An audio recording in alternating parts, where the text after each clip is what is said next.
So good evening. We are back to the study of the Spirit's book.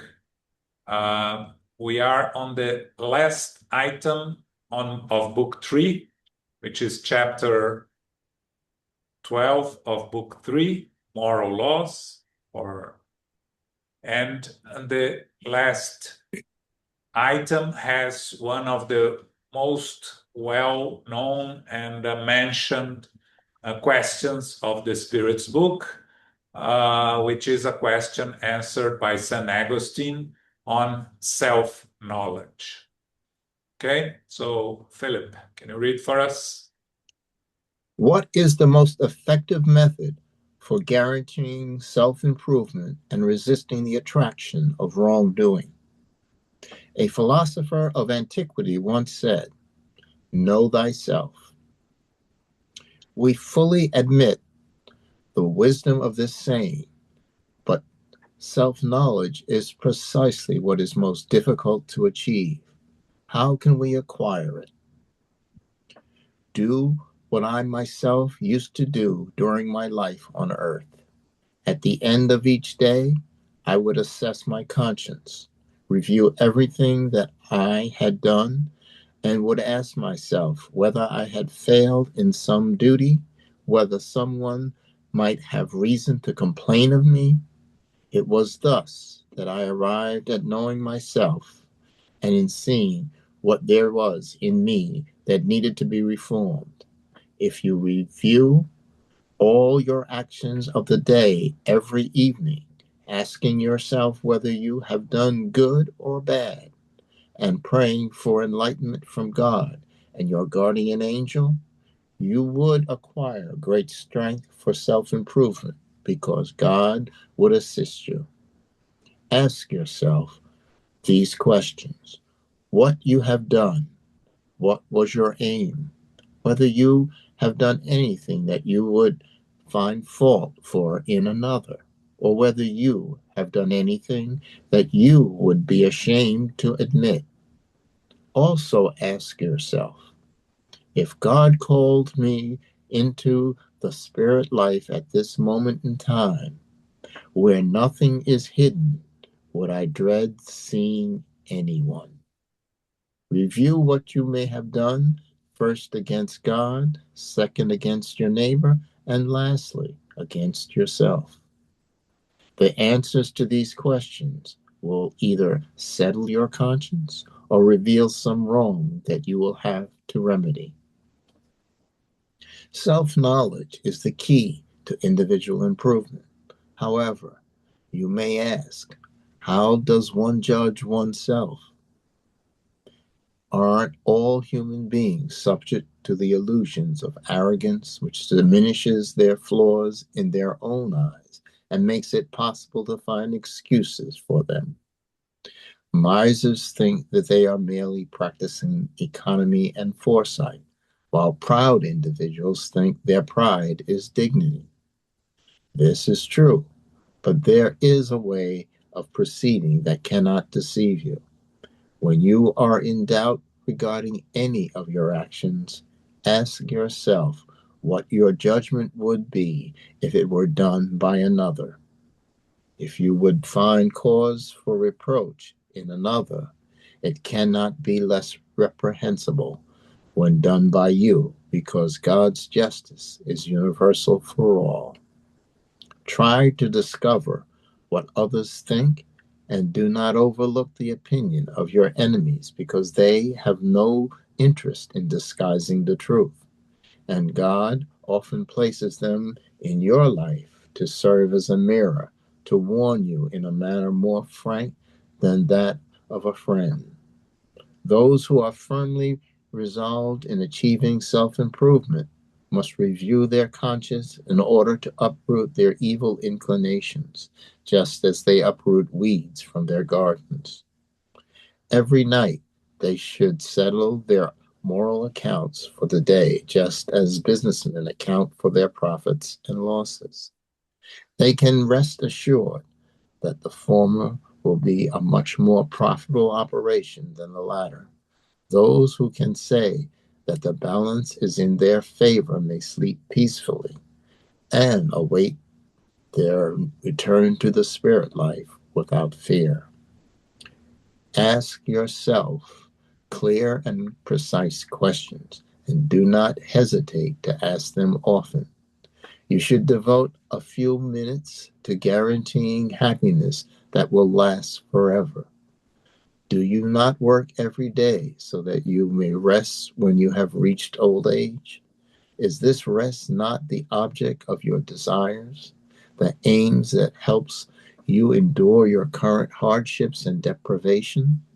What comparison is there between a few days of rest, impaired by the weaknesses of the body, and the endless rest that awaits the virtuous? Is the latter not worth a slight effort?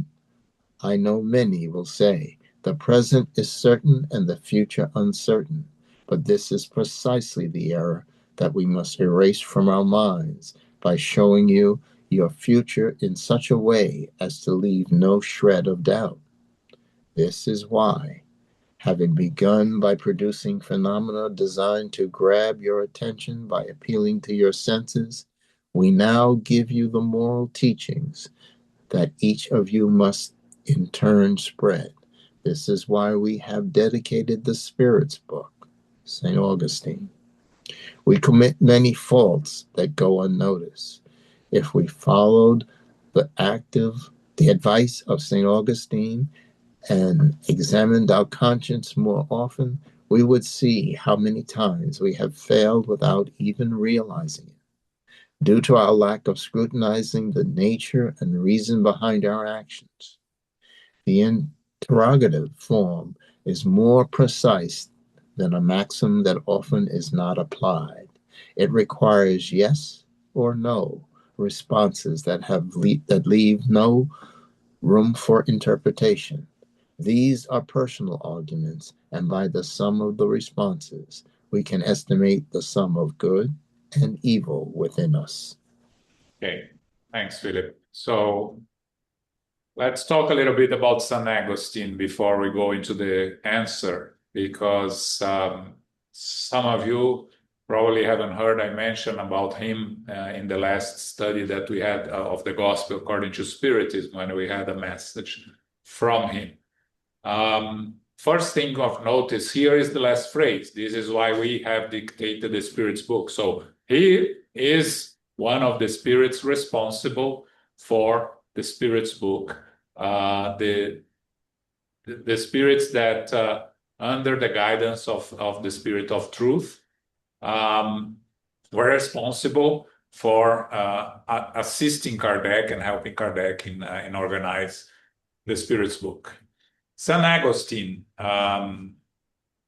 he came from a family. He was born in Tunisia. He came from a family that had some wealth. His mother was very religious. She later became a saint.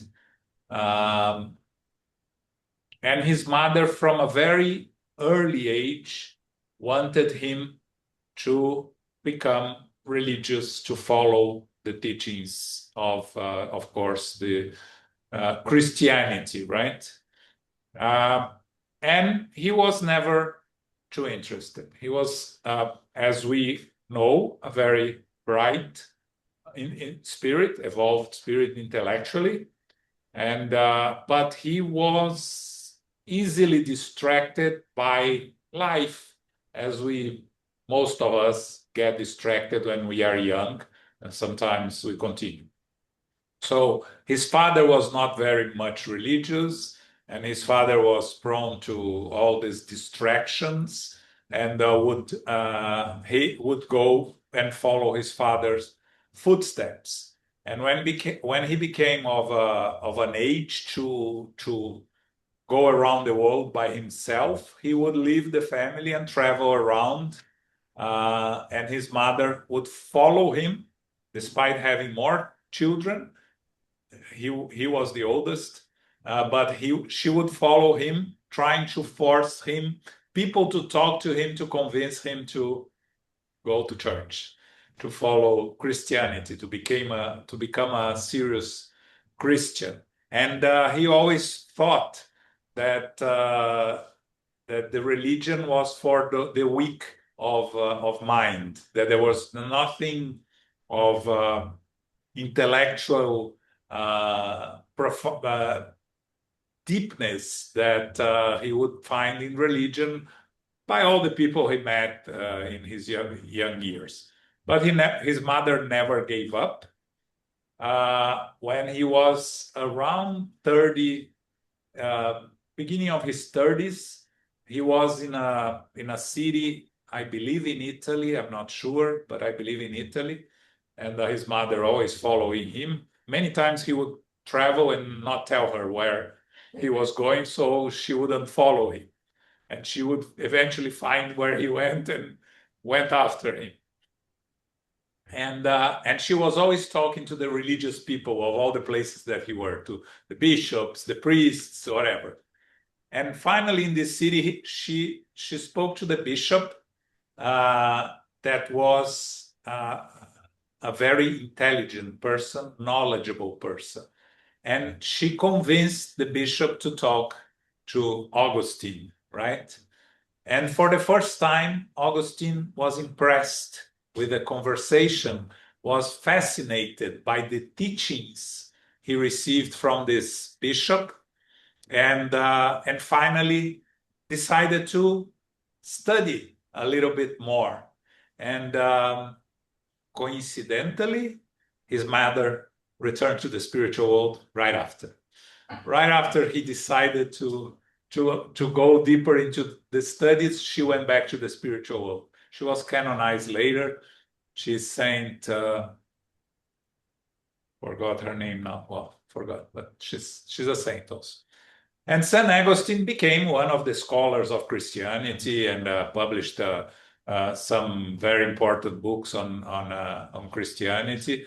And also, interesting enough, the actual Pope is a St. Augustine disciple. He follows the teachings of St. Augustine. All the popes are followers of some of these saints. The previous one was a follower of St. Francis, right? This Pope, Saint Monica. St. Monica, yes. And this Pope, that the American Pope, he's a follower of St. Augustine. Okay, so that's the story of St. Augustine. Now, what does he teach us on self-knowledge? He never went to the clergy, right? He was always a scholar, right? Yeah, he was always a scholar. He never went to the clergy. I'm not sure. I think in the end, he became part of the clergy, but I'm not sure. You have it open, you check there, Luisa. But he was, his work was the work of a scholar, right? All the articles and the doctrine that he published, right? So the question that Kardec asks is, what's the most effective method for self-improvement? We need to improve, evolve morally and intellectually. And the spirits tells us, a philosopher of antiquity once said, know thyself. The philosopher is St. Augustine, of course. And then the second question, when Kardec asks, we understand the wisdom, but Sorry? Socrates, yes. Yeah, that's true. The philosopher is Socrates. The answer is from St. Augustine, right? Yes, absolutely. Yeah. So St. Augustine gives the recipe that he used during his life on earth, which is the recommendation that we all know, but very few of us effectively follow, right? Which is when we go to sleep every night, to look back on our days and analyze how we did and what we did, whether we have done good or bad, and making a deep reflection without any without hiding from ourselves, which is something that we have a tendency, right, to find excuses for our actions and accusations for the actions of others. The same actions that we excuse ourselves, we accuse others of doing it, right? And the question, the point that he makes here, right? What you have done, what was your aim? Have you done anything that you would, if you and any other person would have done, you would blame them? And finally, ask yourself, if I return to the spiritual world tonight, am I going to find anyone that will be happy to see me there for the wrong reasons, right? Because we always have those that will be happy to see us for the right reasons. What we don't want is to find those that will want to see us there for the wrong reasons, right? So the answers to these questions will give us the guidance of if we have done right or we have not done right during the day. And the point here is not self-recrimination, is the objective is improvement, right? Which is to analyze what you have done right, what you have done wrong, how can you be better, do in the right way, or how can you remedy, or how can you amend. I was reading today a commencement speech from a famous athlete, and he was a tennis player, and he said that very early he learned that each point is just a point. It's the most important point of the game, but once it's finished, if you won or lost, it doesn't matter. The next point is the most important point of the game, because there is nothing you can do to change the previous point, and there's nothing you can do for the next point. You have to win the present point, right? And this is also very important, right? Because if we keep feeling guilty about what you have done, paralyzing guilty, or blaming ourselves, which is something that we all do. We all have these moments of self-doubt, of self-recrimination, of finding in ourselves all the things we wish we would have done better, differently. But the point here from St. Augustine is, what do we do with that information, right? And the importance of this is we are very used to coast during our life, right? Try to avoid troubles, try to find the easiest path. That's the characteristics of imperfect spirits, right? To try to get to the other day without any headaches. Doing the least as possible. And doing the least as possible. And doing the least as possible, right? Yes, that's why we have to work here, right? We have to try to find, because if we didn't have to work, we wouldn't. That's the reality. The majority of us wouldn't work if we didn't have to work. There are very few that work because they enjoy working, right? Like the famous, I don't know who said that, do what you love and you won't have to work one day on your life, right? But very few people are like this, right? And we're going to saw in the next chapter, when we start Hopes and Consolations, we're going to go a little deeper into that those points. But what St. Augustine is giving us here is the recipe. Now, if we want to follow, we are going to improve ourselves. There is no way out of it. If we commit to do it with discipline, which we don't have, it's another thing we don't have. If we commit to do it with discipline every night, then eventually it will become part of our routine. So we will do it without thinking, and we will improve, because we will be able to address the issues. We won't be able to become perfect because we're far from being that. We won't be able to solve all our imperfections, but we will improve. We will address some areas of our of who we are that we can improve, and we will improve. So that's what St. Augustine is telling us, right? Self-knowledge is the key to individual improvement. And again, he goes on talking about how does one judge oneself, because again, the problem that when we judge ourselves, we find excuses.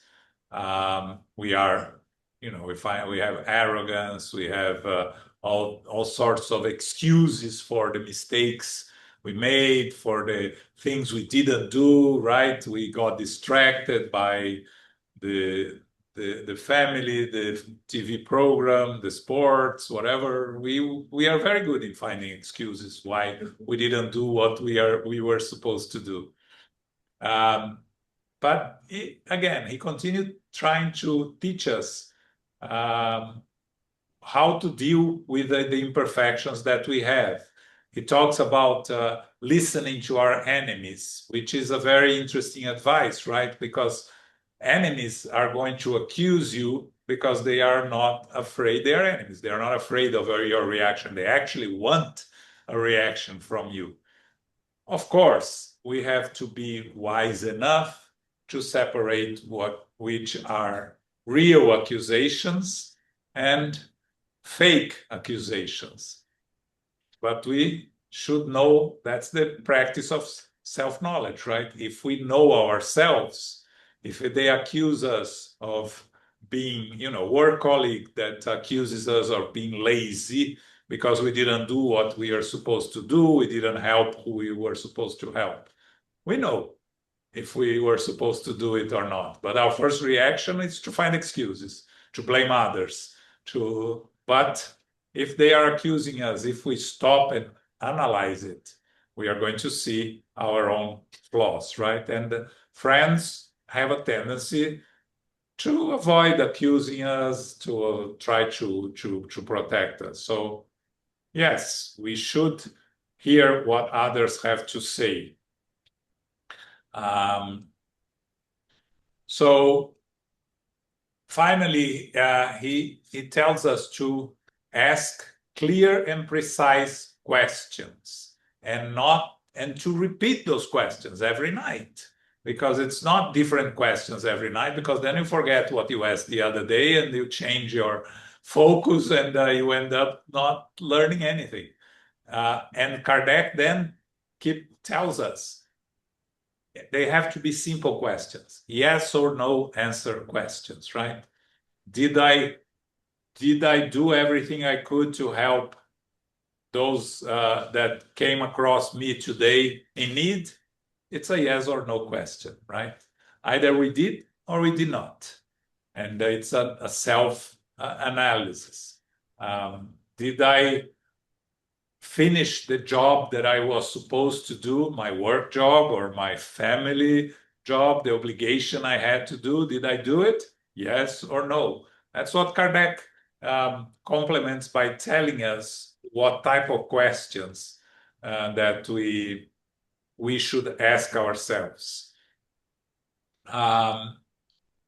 Again, it's a very deep analysis from St. Augustine that is really, it's a question that is frequently mentioned when we talk about Spirit's book. We'll hear about them in many lectures and talks by Spiritist speakers, because it teaches so much, right? Because if Spiritism comes to teach us how to grow morally and intellectually, the recipe that St. Augustine left to us is a recipe that we can follow and that it will help us if we follow.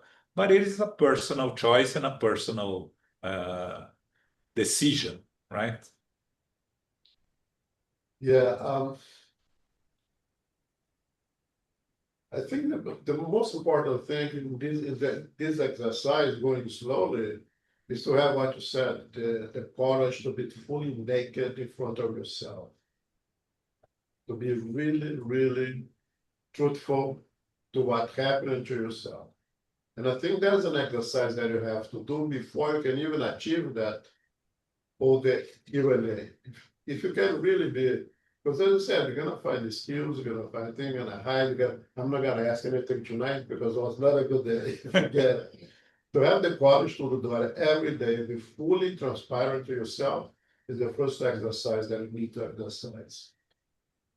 This, to me, the first question to ask the Buddha is the end. What was my objective?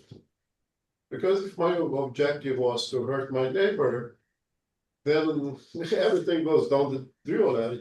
One success, so yes, and then you jubilate because you hurt your neighbor. So right, so you have to have a metric. It's just a compass that you follow. Yes, good or bad, based on what? No, it's hurting my neighbor good. Then I'm successful. I can hurt my. No, but that's not good. So I didn't do it. Why did I have this guy? So I think to me the first part of the question is the objective. Okay. Did I behave this way? But why? What was my objective? And after that, then you answer no questions. There is no but, there's no ifs, it's yes or no.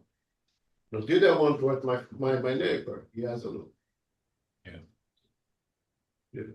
Now, by my compass, the matrices that I use to want to hurt my neighbor is okay. Yes or no? Now, if you follow, we hope, the teachings of Jesus, we have a good compass to guide us this way. Yeah, but the question will be back, right? If your neighbor that hurted you, would you be happy? Right? So if the answer is no, then it cannot be. That's true. Yes. Yes. And another thing here that I find interesting is that this recommendation, you can almost abolish the religious aspect of it, right? Yes. The word God over here you could almost replace to destiny. If destiny, except for if you return to the spiritual, that you cannot escape.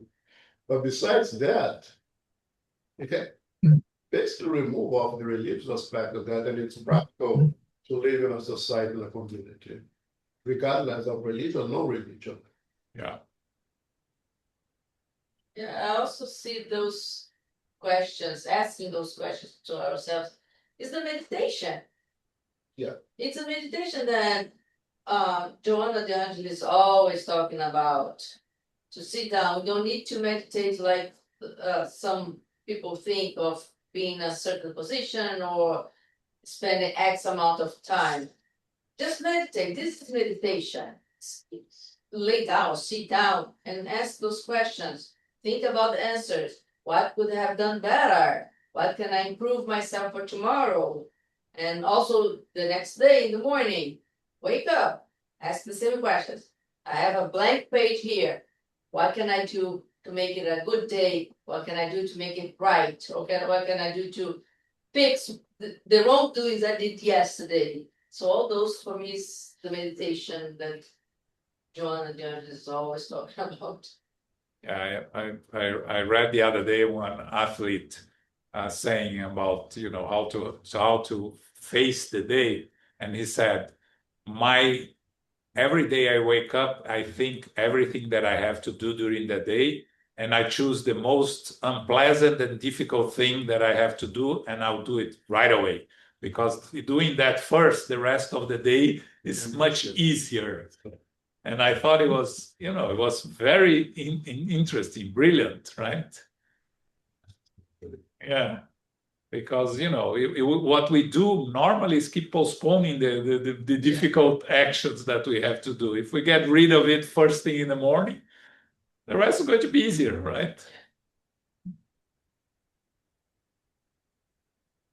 Okay, any other questions, comments here? We are moving to a different book 4 of the Spirit's book, which is the last one, and it's called Hope and Consolation. There are only 2 chapters in this book 4. We are close to the end of the book once again. The book 4 covers earthly joys and sorrows and future joys and sorrows. So the first part, chapter 1, talks about what we can achieve in terms of expect and achieve in terms of joys, and what sorrows we can face while here on earth incarnated. And on chapter 2, we are going to discuss what can we expect in the future, back in the spiritual world or in future reincarnations, in terms of joys and sorrows as consequences of the present incarnation, and what are we bringing to the table. So it starts with relative happiness and unhappiness. It's question 920. Remember, the Spirit's book has 1,019 questions. So we are 100 questions from the end of the book. Okay? And just a comment, this last chapter of this last book is expanded in the book Heaven and Hell. It's Heaven and Hell, yes. Moral laws was the gospel, was directly related to the gospel according to Spiritism, and now this book is directly related to Heaven and Hell. Yes. Okay, Philip. Relative happiness and unhappiness. Can human beings enjoy perfect happiness on earth? No, because corporal life has been appointed to them either as a trial or as an atonement. People must reduce their misfortunes themselves and make their lives as happy as possible while on earth. Yeah, the definition of perfect happiness, first, we don't know what is perfect happiness, right? So how can we achieve something that we don't know what it is? Because we live our lives facing challenges that we, as imperfect spirits and living in a world of trials and atonements, we are going to face trials and atonements. And trials and atonements are difficulties that we are challenges in our physical life. And while facing those challenges, we are not going to say that we are going to be happy, perfectly happy, but we can be relatively happy if we face them with clear conscience, resignation, and acceptance. Is a challenge. But what the spirits are telling us, we must reduce our misfortunes and make our lives as happy as possible. So there is relative happiness achievable, and relative happiness is an individual achievement, right? So what can be relative happiness for me is going to be different from each one of you. Each one has their own relative happiness, and we're going to see more of this later on in terms of material possessions, all these sort of things that produce relative happiness, right? Okay. 921. We understand that human beings will be happy on earth when the human race has been transformed. Meanwhile, can people ensure a moderate amount of happiness for themselves?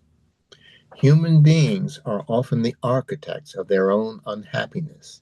If they obey God's laws, they spare themselves much sorrow and also secure all the happiness corresponding with the human condition. People who are positive about their future destinies view their physical life as a temporary station. It is for them a momentary stopover at an awful hotel. They easily find solace for the fleeting frustrations of their journey in the fact that it is bringing them to a new and happier position, which will be all the more favorable in proportion to the preparations they have made. In this life, we are punished for violating the laws of corporal existence, via the suffering that is a consequence of their violations, and by the suffering that results from our own excesses. When we trace human troubles back to their origin, we find that the overwhelming majority are the result of an initial deviation from the right path. This deviation forces us to enter a wrong path, and each subsequent step brings us more deeply into misfortune. Okay. So,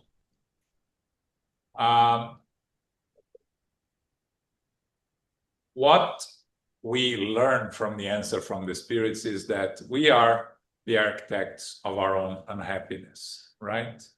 Because we get frustrated by things that do not go according to how we want them to go in many aspects of our lives. And the Spirit tells us, right, if we all obey God's laws and follow the natural law, we would be living in a happy world, right? In a world that everything will be easier for all of us, still with challenges, because trials, until we reach perfection, we are going to have trials. Atonements, we are going to have less and less as we evolve, because we are going to be able to overcome the consequence of our wrong actions will become less and less serious as we evolve forward. Again, we are far from it. But if we imagine an ideal society, we have the ability to imagine an ideal society, right? If everyone think about others as they think about themselves, the self-knowledge, if everyone helps everyone, we live in a society that the differences are reduced by the effort of all, we would live in a happier place, right? If we think of that society, what would be the struggles that we would have? Physical struggles. We are still inhabit an imperfect physical body that are going to be challenging for us in some aspects, right? Returning to the spiritual world and the decaying of a physical body is a natural process. But even that, as we progress, right, we advance scientifically and technologically, we are going to make things easier for us. They are already, right? Anesthesia. I read this week that they found a tooth from a Neanderthal with signs of a root canal treatment. Now, can you imagine a treatment of a root canal of a Neanderthal? How was it done? I can't. And the suffering, right? But you see, so this is before the human race, so, right? The Neanderthal, they lived, they Parallel. yeah, parallel at some point, but this was like 50,000 years ago, more or less, and they were doing treatment of, of root canal. Can you imagine? They don't what tools they used, and they didn't destroy the tooth because they found the tooth, right? Preserve it for 50,000 years with everything there. So there is a description of how they suppose it was done, right? But you look at that and you look where we are today, right? We still suffer. Root canal is annoying, but we have anesthesia, we have all sorts of things that protect us. So we can only imagine, you know, it doesn't need to be 50,000 years from now, but 500 years from now, these things are going to be much less painful and much more efficient the way we treat those things, right? But we need moral involvement. Only technological and intellectual involvement ends up creating deviations that cause us to look like we are moving back, right? We are not progressing. And I think we are at a time that we are seeing around us a lot of uncertainty on are we really moving forward? People questioning it, right? And we are, because sometimes evil has to come to the forefront of our lives for us to fight against it, for us to be able to repress it, to overcome it, right? Because if it's hidden and nobody knows, it continues happening and spreading. You think about the things of the past, right? The slavery, for instance, right? It was well known that it existed, but it was not something that people would consider evil, right? Some people would consider a necessity. Some people would consider, yes, they are inferior race. Some people would think of economically terms, right? Nowadays, almost all people in the world consider it an aberration, right? Of course, there are still some a small minority that are not very evolved yet to find that find this and find this acceptable. But you see the change happen in 200 years, right? From the time of Kardec to now. So we can only think that in 200 years we're going to be much better morally speaking, right? And with that, we are bringing the whole of humanity with us. We are moving to a world of regeneration. So we can achieve relative happiness, right? If we spend 1 week amongst the Neanderthals at that time with all the struggles that they had, and then we came back, we would be very happy that we are here, right? But we only compare our happiness with the happiness of the things around us, of the happiness we had 10, 20 years ago.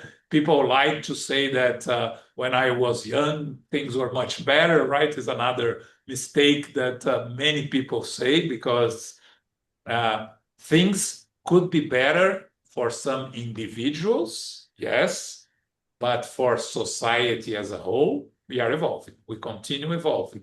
Things were better in a specific country 20 years ago, possible, but the whole globe, compared to 20, 30 years ago, we are better, right?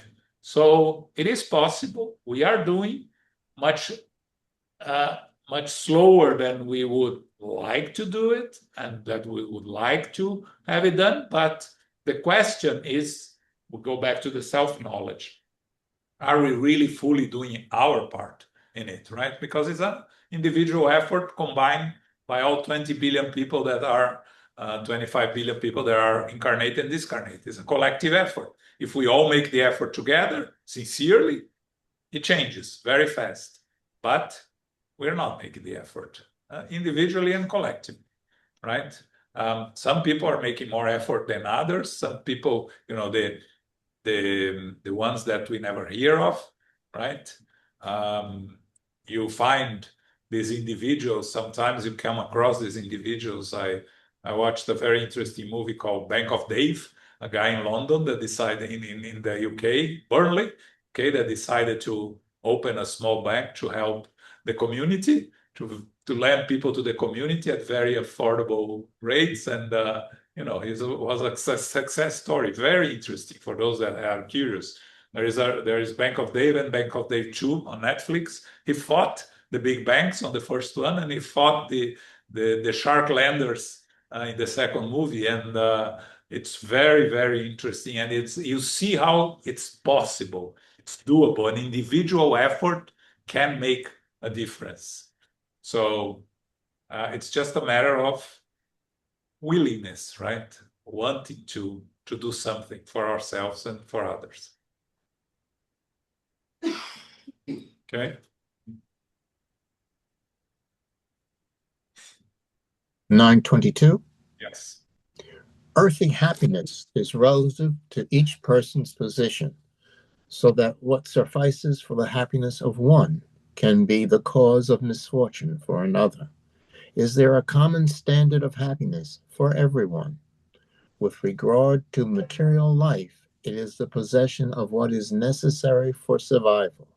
With regard to moral life, it is the possession of a good conscience and the belief in a future life.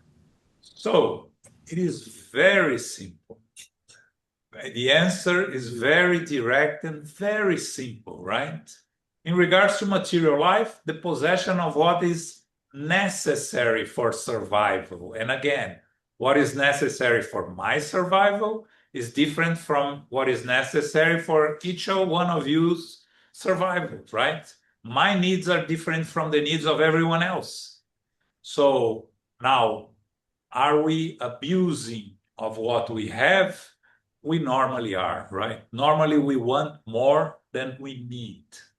And that's a characteristic of all of us, an instinct we bring from the times of primitive human beings is to try to protect the possessions for us to survive.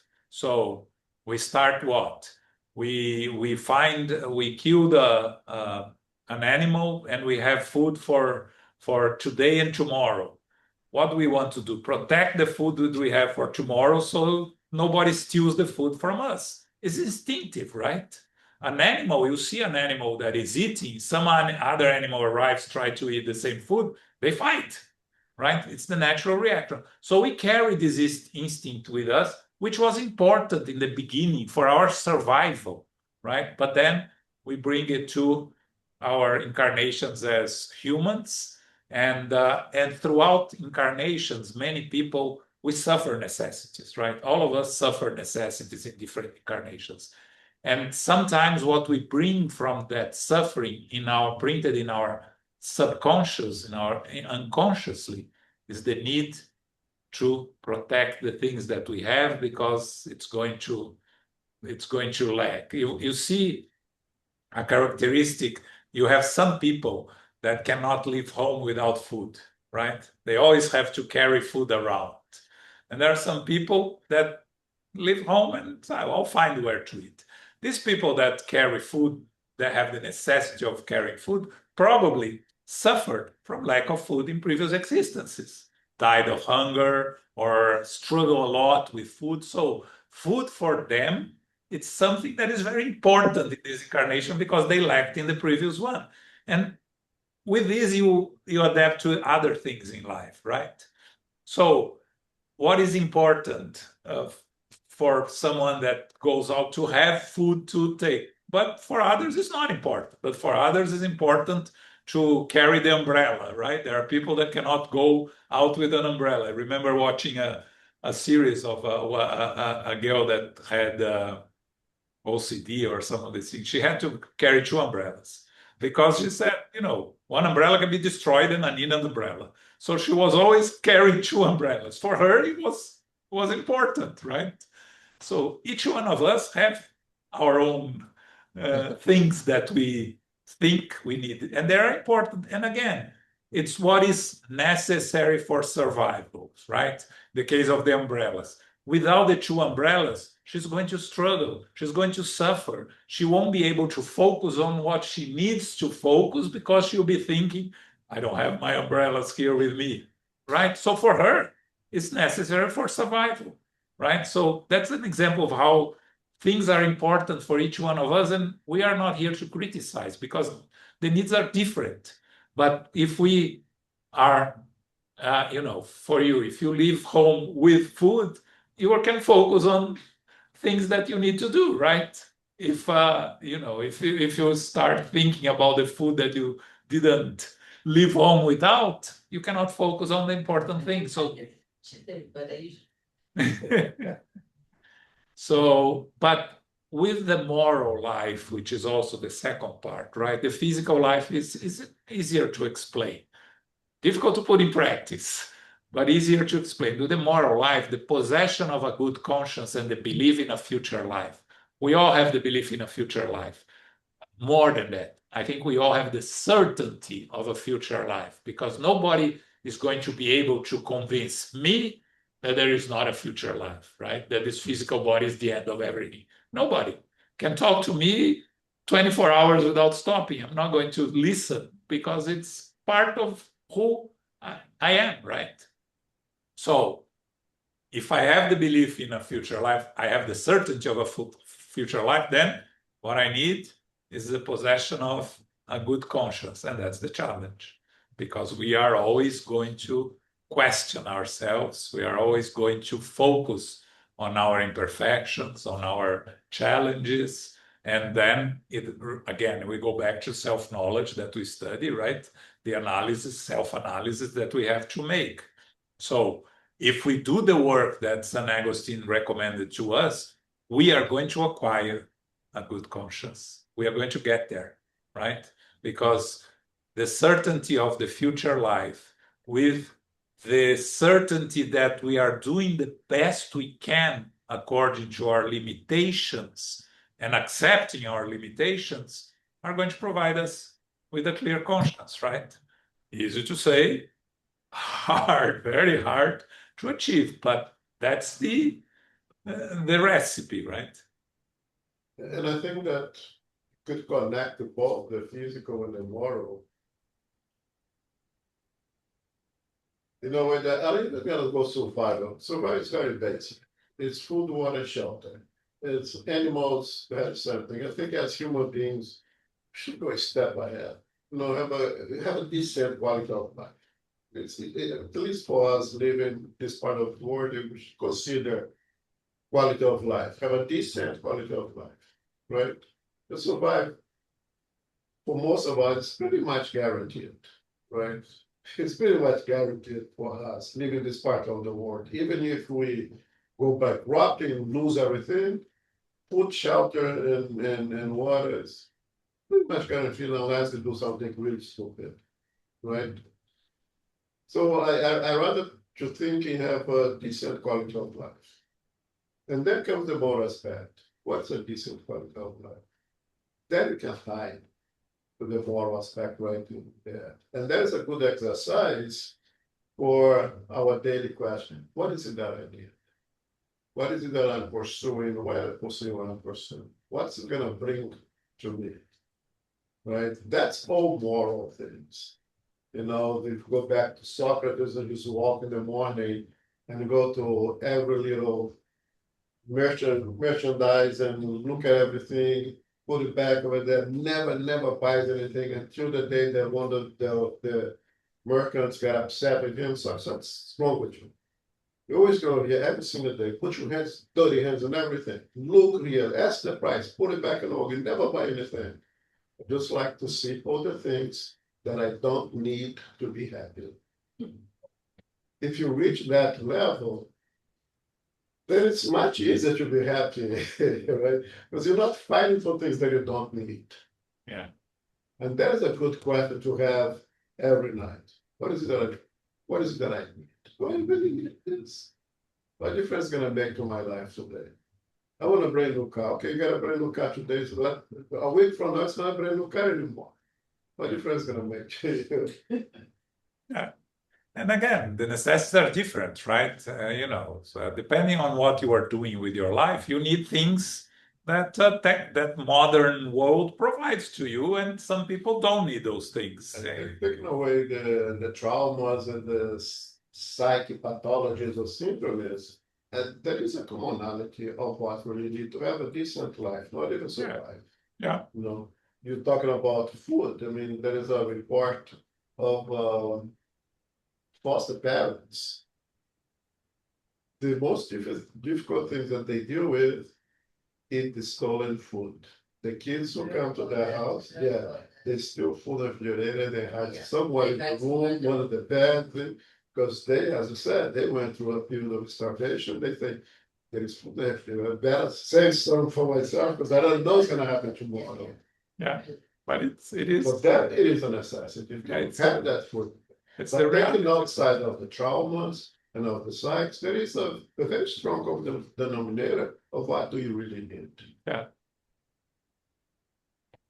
I think it's important for us. I think the study today, it's important for us to reflect, right? Because there is a lot of a lot of information here that makes us reflect on our lives, on our needs, on our progress, more on intellectual progress. What are we doing with our with our lives, right? What can we do differently? Like the tennis player, right? I cannot change yesterday or the day before. I cannot change my previous existence, but I can change what I'm doing today. Today is the only day that is going to matter for me is today. Tomorrow I cannot control. Yesterday it's done. So with that concept, if we can put that concept ingrained in ourselves, which is hard because how can we not think about the future? How can we not worry about what's going to happen to our loved ones? That's natural, but the question of making a difference for ourselves on our personal journey is a daily exercise, right? What can I do better for my personal evolution, moral and intellectual, today, right? When you wake up, you think about your day. What can I do differently that is going to improve the quality of my life and the life of those around me? Again, easy to talk about it, hard to put in practice, but we have to say it. That's what San Agustin teaches and what the spirits are telling us here. Danny. A question that helps me in the morning instead of what can I do is how do I want to feel, right? Like, how do I want to feel today? That's a good one also. Very Because good. things are going to happen. You know, you get the car and then things already start happening in the first stop sign. So how do I want to feel? You know, I think I feel less pressure. Like to do it to me is overwhelming. Like I can't deal with that in the night. I keep punishing me too much. Yeah, and again, what Luisa said about the Joanna de Angelis, right? The meditation. You don't need to do it before you go to sleep. Before you go to sleep, San Agustin tells us, but some people, I have some friends that go to sleep and are sleeping in 1 minute after falling on the pillow. But you can do it before, right? You can do earlier. You can do anytime, and you can do it in the morning when you wake up. Yeah, and in the morning when you wake up, right? So, all right. Thanks, Danny. Okay, so this weekend is Memorial Day weekend. So we will not have the USSF talk on Saturday, and the SGNY will be closed on Monday for Memorial Day. The only thing we have is our study on Sunday, which is the Q&A session. So please bring your questions. Sunday 11 a.m. we have our Q&A session. Okay. Danny, where we are in the book club, we still have a couple of weeks, right?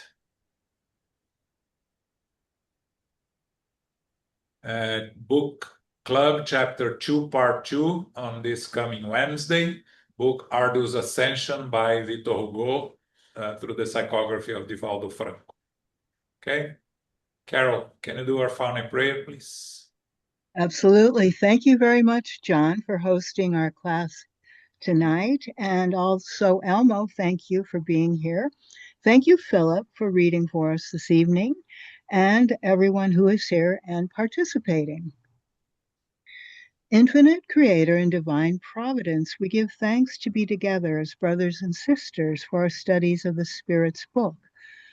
We have been pursuing Book 3, Chapter 12, Self-Knowledge, and Book 4, starting Chapter 1, Earthly Joys and Sorrows. Self-knowledge is the key to individual improvement.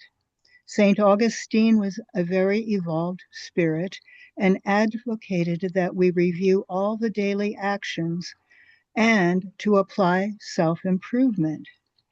We should reflect deeply and ask ourselves about our intent and motivation. May discipline help us to improve by asking ourselves clear and precise questions. Trials and atonements are challenges that can assist us to attain relative happiness. If we stay on the right path, if not, otherwise we are the architects of our own unhappiness. May we do the best that we can to maintain a good conscience. May we balance our moral and intellectual progress day by day. We give thanks to the spiritual benefactors and the good spirits for guiding and inspiring us this evening. May we receive the love, light, and peace of Christ within us, and for our loved ones, our teachers, our directors, our counselors, our mediums, our workers, and all of our participants. We pray for inner peace, and especially now for world peace, and for those who are suffering in the physical and spiritual worlds. We pray for our center, SGNY, and all spiritist centers throughout the world, that they may grow, prosper, expand, and be protected throughout the day and throughout the night. As we close, we humbly ask for safety and protection as we return to our family, our friends, our loved ones, and co-workers. And may we remind ourselves now to go forth as beacons of love, of light, of peace, of service, and charity, which is love in action.